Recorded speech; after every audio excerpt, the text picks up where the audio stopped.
couldn't really be coming into this game in different moods, Liverpool and Everton. Tim Sherwood and Julien Laurent are here. And it's been 10 years since Everton have beaten Liverpool. Yeah. This is the chance, isn't it? We've said that a few times, but if they're ever going to do it, this is the one. Well, yes, you have to say that coming off of Liverpool's last result, coming up against an Everton side that started the season magnificently. Let's have it right. They're playing fantastic football. They've got some very good signings. Alan Decore, obviously James Rodriguez. So you're looking at a team now that looks like they're ready to do what Everton have threatened to do many years. They seem to be getting it now. It seems to be happening. So, but we'll have to see what happens. We'll see what happens in this game. And then we'll see how they can progress, how they can remain consistent, because that's what it's going to come down to. Yeah, they've had the win against Tottenham, but otherwise it's been maybe teams, although looking at the run of results, but maybe teams that they would be expected to beat, the likes of West Ham and Brighton for Everton. But it's the confidence that they're going to bring into this derby, isn't it? Yeah, they can't be higher on confidence. You know, Wright is absolutely right. The signings have hit the floor running. They all look fantastic. We've got a poor goalkeeper in Jordan Pickford who's making mistakes, but in spite of him, they're still top of the league. I disagree, though. I think it's not a good time to play Liverpool. I think it's the first time we've seen a capitulation like that. They are the champions. They're the champions for a reason, because they've got a leader in Jurgen Klopp who demands a certain level of performance. And obviously the international break would have hurt him because he hasn't had the time to work with the boys for the last 2 weeks. But he'll make sure they're right. I mean, we saw a player sitting on the bench there at Aston Villa in Jordan Henderson. For sure, he will be back in that starting lineup, because with him in the team, I don't think they would have seen that capitulation. They were void of a leader. We thought Van Dijk was that man, but he seemed like he had no control over the game. It just got away from him. They have to put it down to a blip. But for me, if I'm Everton, I would have wished they would have won that game because they are going to be wounded and they're going to come out fighting. And I think it's a difficult game for Everton. Tim was talking about the fact that the players aren't really going to have had full training sessions in these 2 weeks because they've been off on international duty. But not all of them have been away. And some of them that have been, like Jordan Henderson, it's probably been good for him to get a bit of game time with England. Game time, practice, I think, sharpness and match fitness after being injured at the start of the season. You think about Mo Salah and Sadio Mane, for example, for different reasons, but not being involved with the national team. And on the contrary, Richarlison and James Rodriguez had to go to South America to play with Colombia and Brazil. So did Roberto Firmino. So maybe in the end, it sort of levels up. But certainly the last 2 weeks, Carlo Ancelotti would have had maybe more players to work with at training than Jurgen Klopp. And that might play a part in the game on Saturday. Although when things are going as well as they have been for Everton under Carlo Ancelotti, it looks as though his message has got through to those players, that it's just continuing with what he wants them to do. Because as well as bringing in those signings who've started so well, it seems that the players really know what their roles are within that setup. Yeah, they do. And you can't take away from, obviously, you have to mention Dominic Calvert-Lewin and the way he has progressed under Carlo Ancelotti. And you have to say, I think I mentioned it before at one stage, that if they did remember when everybody was clamouring, well, how come we haven't replaced Lukaku? How come we haven't replaced Lukaku? And the thing with that is that it gave them the opportunity to continue to play Dominic Calvert-Lewin. He wasn't scoring the goals as frequently as he's scoring them now, but he was in the team and gaining Premier League experience, so that you think to yourself, if he does start getting the kind of service and getting into the box where he is, you see, I'm always telling you, Kels, where he is, then he's going to start scoring goals. So I think it worked in Everton's favour for Dominic Calvert-Lewin to actually, to them to not sign a player after Romelu Lukaku. Now he is already there for them. He's not falling in their lap, but he's come good. You look at someone like Richarlison. When he went there for the 40 million, everyone was saying, oh my God, how can they pay that money for him?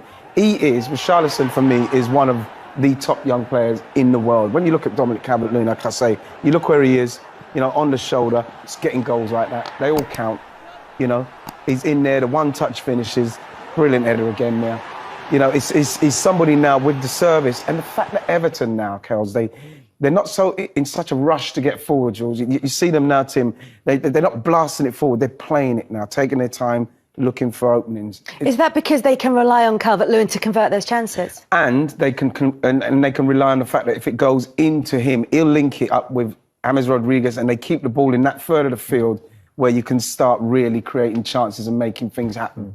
Well, what do you make of his development as a striker, from someone who's kind of been around the squad, has become more of a permanent fixture, but now, as Righty said, his role is more refined, it's more specific, isn't it? I think for now, Dominic must feel like previously he was a poor relation. And all of a sudden now, the manager like Carlo Ancelotti, who's won 15 major honours in his career, is really stuck with him. And that gives a player like Calvert-Lewin such confidence. You know, you got a man, they've tried it. You know, Moise Keane's come in there. They've tried to bring strikers in under the nose of this boy. And he must be thinking, well, they're trying to find the solution. I need to be that solution. And in the end, it's good coaching from Ferguson as well. I mean, Duncan Ferguson's helped him out hugely. He was a player in a similar mould to Calvert-Lewin.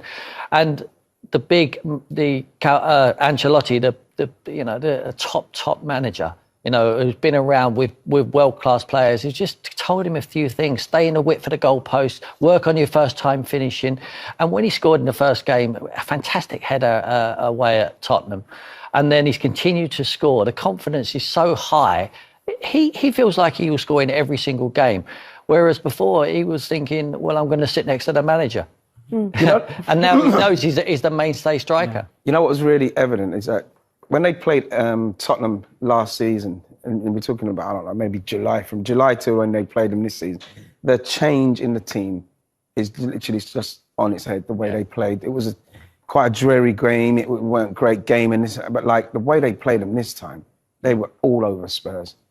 And this is what we're seeing from Everton now, is a brand of football that they're probably going to move forward with, because they've got them two in the midfield, Decore and Allen. It's the base jewels. It would be a midfield battle again anyway, because Liverpool have been so strong in that department. And now with Doucouré, Allen, and Antoine now is fully fit, against Henderson probably, and Wijnaldum and Fabinho or Keita or Thiago maybe, whoever Jurgen Klopp plays as. But this is where, if Everton can dominate like they did against Spurs or in the other games, I think Liverpool would really struggle to feed the front three, and also they would be exposed defensively. And it's also, as Righty said, because they can be more patient, or they can be more patient in their build-up, because they've brought in someone like James, whose demise was sort of prematurely reported, really, wasn't it? Yeah, although if you look at the numbers, apart from last season where really he fell out with Zidane, was not playing, but even at Bayern Munich, it was not too bad. But certainly before that at Real Madrid, he had some really good numbers in terms of goals and assists. And I think the talent was always there. It was more about putting him in the right environment, good attitude, let's work all together, let's be a big family, we all love you. And I think he needs to be loved a lot. But that left-hand side, the right-hand side with James, the left-hand side with Richarlison, and look at Digne as well, for me, he's one of the best left-back in the country, is really, really dangerous for whoever plays against Everton. And I think Mo Salah and Trent Alexander-Arnold would have to be very careful against Richarlison and Digne. Yeah, absolutely. For James, though, and the role that he plays, he's going to be key to whatever Everton do this season. Yeah. It's about whether or not he can maintain that bounce and that level of energy throughout the rest of the season. Yeah, because like you say, with the Real Madrid and not the game time he didn't get. Yes, he got some more game time at Bayern Munich. But we're talking about two teams that are not going to, they're not going to make someone like James Rodriguez their main guy, the guy that they're building the team around, like Everton are doing. And what we're seeing is that with a team like Everton, if you can build a team around someone like James Rodriguez, you are going to get a lot of joy. You look at him picking up the ball, and in these areas of the field, look at the quality of this ball. This is what this is what Everton have got now. We thought it was going to happen with someone like Gylfi Sigurdsson, you know what I mean? But unfortunately, it didn't happen for him. And then you've got someone who can arrive undetected in the box, you know, not only with the creativity, but then getting in the box and scoring goals as well. Somebody who's not going to be afraid to get on the ball anywhere on the field, and he can create. I think he's really enjoying the fact that he's a big fish in a small pond, you know, with respect to Everton Football Club. But he's been at two of the world giants, you know, Real Madrid and Bayern Munich. And he's just another player. And I think his best performance we've ever seen, James Rodriguez, is for Colombia when they build a team around him. And I think he's getting that same environment now. He's very difficult to pick up. He plays on that right-hand side. He comes into the pocket where the left-back doesn't really want to come on him. And if it's Seamus Coleman who's occupying the left back and he creates that space for him, he drifts in, he's got a good knack of knowing when to stand still and he finds the ball. And when he gets the ball and he gets his head up, the strikers move. They know that he's got the ability to be able to find them with the pass. And which was really refreshing when he scores a couple of goals in his last game. He's trapping that back post. When the ball is on the other side, he's not standing out here just trying to look pretty. He's actually getting in the danger area on a 6-yard box. And he's had 2 tap-ins. They looked easy. There wasn't easy finishes. We've talked a lot about how well Everton are doing and how well it's going for them. But we've already seen this season that anything can happen and there will be difficult patches for them.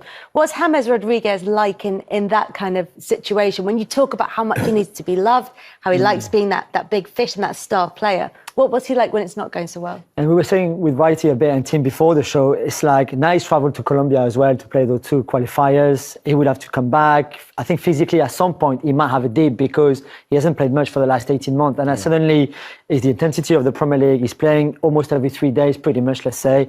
Travelling as well with the national team, coming back. There's this big game now. And I wonder if at some point physically he will struggle a little bit. And then Carlo will have to find another way of having that creativity. Yeah. If James is a bit down, maybe you will give Sigurdsson to the team or Andre Gomez, you push him up a bit more or something like that. But if he's not on a good day, I think they will struggle a bit to create. I want to ask you as well about this kind of identity that Everton are building, because they do have a very kind of strong sense of who they are as a club and what they stand for. It was David Moyes who sort of coined the phrase the People's Club for Everton. Seamus Coleman came from Ireland, famously, as the song goes, for £40,000, and then he's come in and he's really sort of taken on that sort of feeling around the club. He's had these meetings where he's shown players videos of Everton teams in the past, what it means to be an Everton player. And I thought you'd probably be the best person to answer this, because having gone to Arsenal, not as an Arsenal fan, but now being so much part of their fabric, how important is that sense of belonging? Well, it's understand. Once you understand what it means to the fans, I suppose you could say the same with once you find out what it means with Liverpool and how the Liverpool fans are. It's no different with Everton. Obviously, the blue side. But the point is, with Liverpool, at the moment, you can say they were European champions, then they were Premier League champions. So you can attract players from success. Of course, but when you're trying to teach someone why the club's important, why it matters. Well, the thing is that when you look at Everton's history, you know, I mean, unfortunately, they're literally in the shadow of Liverpool. I know they had their 1984 and they played brilliantly, had a great team at that time. But yeah, I think that Seamus Coleman, to do that, to make people understand what it's about, it's a masterstroke from his point of view, because you do get a connection, you do feel a connection. You know, it's a connection that someone like Duncan Ferguson now, you know, he's got the tattoo, he's got everything now, what he feels for the club. It's the same with me, like with Arsenal. Arsenal have always been a team that we supported from the estate because of David Rocastle. Yeah. You know, I went through with Palace and everything, but the Palace fans are upset with me because they think that I've jumped onto Arsenal. Yeah. But when David came off our estate and went to play, the whole estate supported Arsenal. And that is the kind of thing you try to show people. And like, if people came back to our estate, we'd explain to them why we support them. And it's the same thing what Seamus Coleman's doing inadvertently. He's showing them what it means to this side of Liverpool and what it means to play for Everton, and why at some stage now you look at him with Maturi and what he's looking to put in with that manager, you can see something's happening special there. Is it just a PR thing with the fans, if you like, when players talk about the connection with the club? Or is it something that you can get genuine results from? You can get that little bit more out of the players? I think so. And as a manager, you get more time. If you're giving the fans what they want. I played against them in 1987. I made my debut. They won the league that year. Yeah, they won the league. They were the champions. And when I come off that pitch, I was thinking, it was my first game ever. I played for Watford against them at Goodison. And it was the atmosphere. I mean, it was just a blur. I was thinking, surely it's not going to be this difficult every single week. If you wanted to get the ball down, they would get the ball down, they'd pop it around you. If you wanted to have a fight and get more aggressive, they would beat you up. That is what they expect. On the stands there, they expect to get everything. You roll your sleeves up, but we need a bit of flair. We need to get the ball forward. We need to get it early. They've always had a big number 9. It was Graham Sharp when I was playing. They've always had it. Duncan Ferguson. Now they've got the one. Andy Gray before him. Bob Latchford. Are we going to mention Gary Lineker? That was a big. Yeah. Get the ball wide, get the cross in there, get in behind. But when it's right to play, mix the game up. but I think they've got the blend there. We talked about their midfield now with the Correa and Allen and Rodriguez. They can play now as well. They not only blood and thunder all of the time and get the ball forward and never have a breather and get caught defensively. I think Carlo has understood that, and I think that's great management by his part.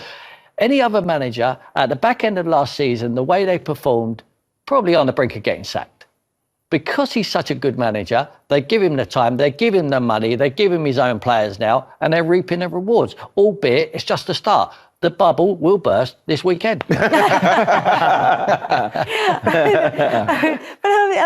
that point about the style is an important one, because historically Everton is the school of science. They were known in the early days for playing football the way that we think of football being played beautifully now. Yeah, and Carlo Ancelotti, on the other hand, has never been an ideologist like Pep Guardiola or even Jurgen Klopp, but certainly he knows how to get the best of his team, well organised. His son Davide is a big part of the coaching staff as well with the players, and I think he had a very clear idea of how he wanted to play. He just needed the players, as we said. Yes. Alan in the holding role, Doucouré to be that box-to-box player, Andre Gomez is a bit more technical, and then they know exactly what to do with their full-backs, to do with the wide players. Calvert-Lewin knows exactly what to do as well, and I think it starts with that, and then I think